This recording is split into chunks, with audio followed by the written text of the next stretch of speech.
So dito nga mga kalpa, nagke-clay test na tayo rito. Ayan, pakita natin. So hindi ko na pinakita yung buong proseso kasi lagi nyo namang napapanood eh. Diba? Lalong nagtatagal. Basta alam nyo na yung kung paano ginagawa. Ayan. The moment of truth. Sayid yun, puta. Siya mo. Said? Wala. Siyempre wala yan, ako nag-program Layo. Malayo. Layo. Oo, sa mga basher dyan, ayan kayo, boy. Patingin mo nga par, cutter. Si cutter ko. Terin mo. Tukod pa tune up niyan man. Wala pa yung head gasket, di ko man nilagay. Di mo kita? Di ko man nilagay oh. Wala man head gasket. Asa nata? Saan? Ako magati. Nguya. Malalim pa boy. Kana malayo. Oh. Malalim pa. Malayo sa katotohanan sumabog. Ang lipiga. Ayan, okay na. Yung junior. So ito, Di ko mabubuo na nakikita to man ngayon. malabo. Mapapandar na. 0 to 12 man. Yan, para walang ano. Ayan, lalagay na yung head gasket. Walang pambili kaya cutter eh. Copy sa edits. Wala kaming pambiling gasket, kaya copper lang kaya. Galing pa sa junk shop. Pinagawa lang, pasadya. Ayan, binubuo na rito. Pina-assemble na. Itong kanaman. Ayan na, tinotorque wrench na rito. Ayun, Totohanan na. 99 kami. So ito, pagkatapos niyan, kukunin na rin yung TDC ng cam. Pinag-RDNA kita yung mag-RDNA. Ano ba, Ayan. katibay? Sobra, katibay. Okay lang baklas kubit namin dyan. Ayun no, At maraming pagka binaklas ulit. So dito kinakabit na yung KDRT na adjustable timing gear. Yun no? Ayan. Napakaangas! Sheesh! Sheesh! Ginawa mong set ta. So yan, ano eh. So, dito na ang ating kinilaw na stikong. Meron bago ngayon yung Ferrero eh. And ito na yung pampataas ng labor. Diyan ang mal. Si sentro na yung cams. Kailan kailangan? Tol, magkano additional mo pag ganyan? Yun naman magkakasama sa package natin. Pagka binubuko yung makina. Pag binubuo mo. And PM nyo na lang siya. Bala na kayo mag-inquire sa kanya. Kasama sa package natin to. Pagka nagpakarga kayo sa akin, may kasama ng digcam degree sa akin to. Basta bili kayo na. Kakat ko na lang yun.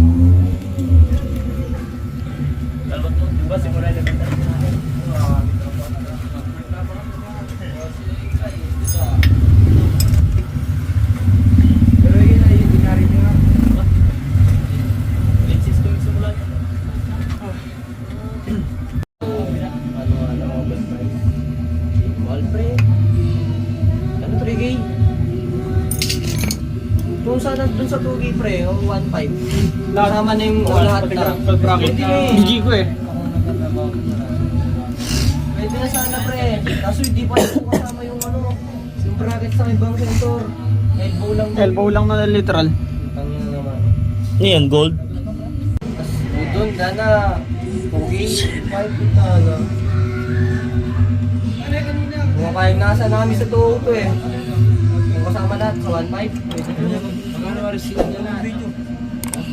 So dito, na-timing na yung cams. Ayan, na degree na. So bukas, ikakabit na lang to sa chassis. Tapos papaganahin na. Ay, ngayon na. Nakabit na sa chassis, bukas papanda rin. Bukas na lang papanda rin. Para naka-ready na, no? Yung injector niya.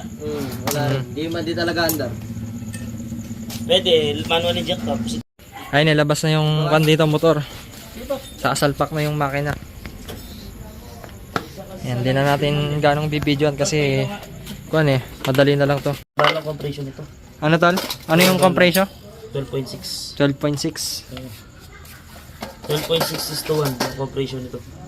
Bali, ano yung magiging advantage nun tsaka disadvantage? Saktong pan daily. Pero may bira, no? Nagpalit na rin siya ng bad cover na tornilyo. Mga alin na. Yung mga ibang parts, oh. Hindi, ayun o. Ayun o. Saan na yung... Ano? Ayan, inalog-alog na yung Shell Advance na langis. Pang break-in. Kung... Shell, baka naman. Kung black naman yan. Eric. Tinatanong ko nga sa kanya kung paano ba yung usok mo sa kanya. Papa 63 po, big palm siya tayo. Ayan. Asan yung ano mo? O-ring. Ay, o-ring yung host dito. Wait lang. Ito, top 1 din yung gamit na coolant. Pink power. Mura lang to. Ano tol? Ayan, nilalagay na yung manifold. RS123. And gagamitin niya dito kwan, Canada na 34. Kaso di pa dumadating na tol. Pero ito, Canada din na RS150 yan. Na down Asa dwarf. magkano yung score mo dyan 300 lang yan par. Yung manifold na Oo. yan. Diyan sa madami modification. Oo, yun lang. May modification lang talaga. Na di mo Guwapo nung masisisi. kwan no. Freighter niya. Oh. Sa forma ka tol ah. Yung ano, video ko doon. Yan, nakabit na yung mga essential. Yung magneto, throttle body. Pero yun pansamantagal yun. Hanggang bukas lang. Papastart lang. Hmm.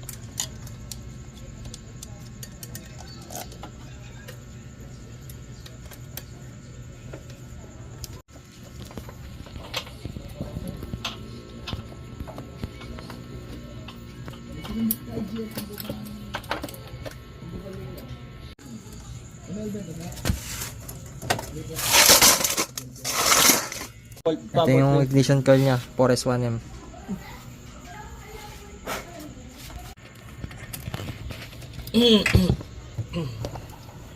Otso to eh. Yan, sasalpak mo na yung JBT B3. Hinira mo na yung pipe ng tropa kasi hindi pa na-re-elbow yung G-Racing pipe.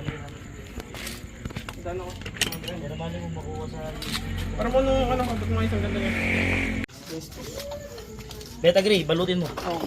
Kapalang yung beta gray dyan. Ito yun eh. Ay putang na. Kumakabis to tiresyo. Ay putang na. Hindi ako magawa. Malaglag din.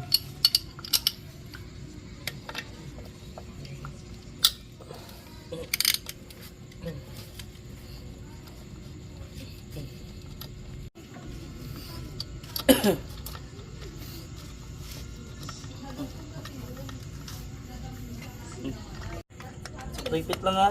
Baka ma-lost rin.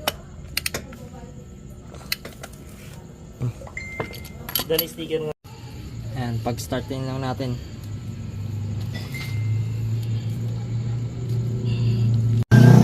May gas pa to? Ito lang, video muna natin. Totohanan na to. Ano niya? Turog ng ano.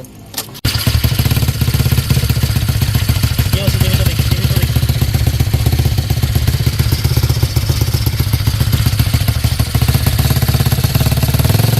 Natanggal.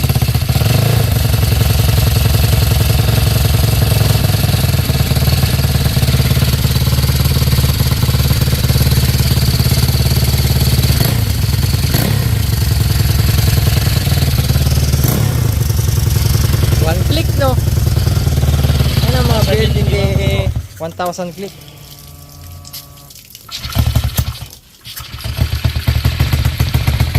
Papa manual ayos siya.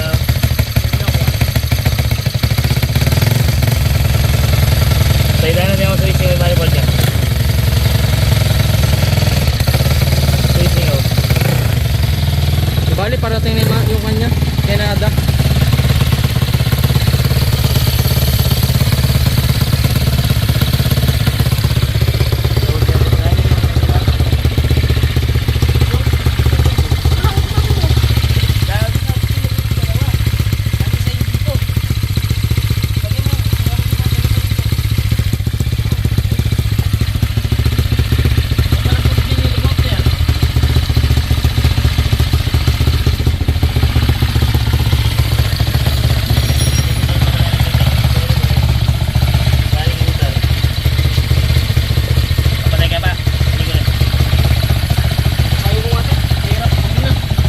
Pasok mo. Mainit. Pasok mo. Kakamayin eh. Kakamayin kasi tumatama Hindi. to. Sumisingaw kasi yung tambutso eh. Nice ulit. Kita nyo naman, one push start. Kaya mag-build ha. Huwag nyo gagayan si 1,000 click.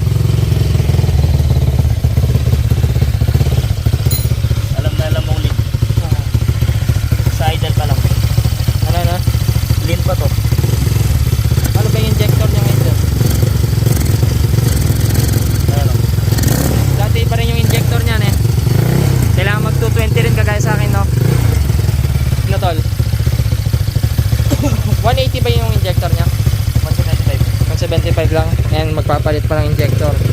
So abangan nyo yung susunod na part dito kasi parating pa lang yung ibang pyesa. Kaya nakakita nyo dun sa part 1, kulang-kulang pa yung pyesa. So parating na yan yung throttle body, tapos yung in order na 4S1M na 220. Kasi dito sa atin, yun din yung gamit natin kay Nada, tsaka yung 220 na 4S1M, yung injector. Idle lang naman. Ano mo na yung mga tools?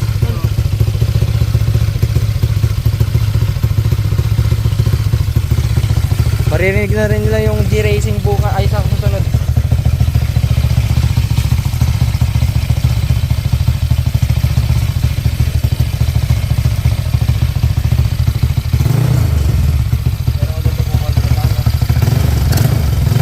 Vibrate.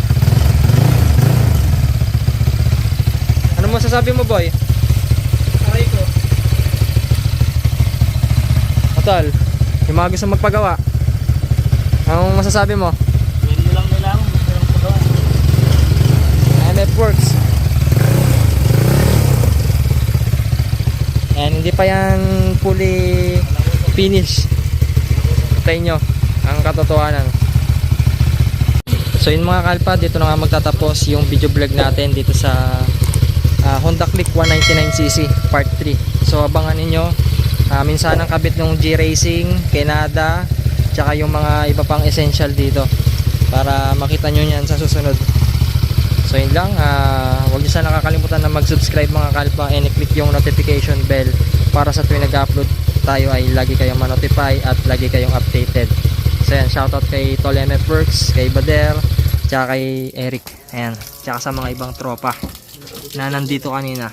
I know gold is not enough.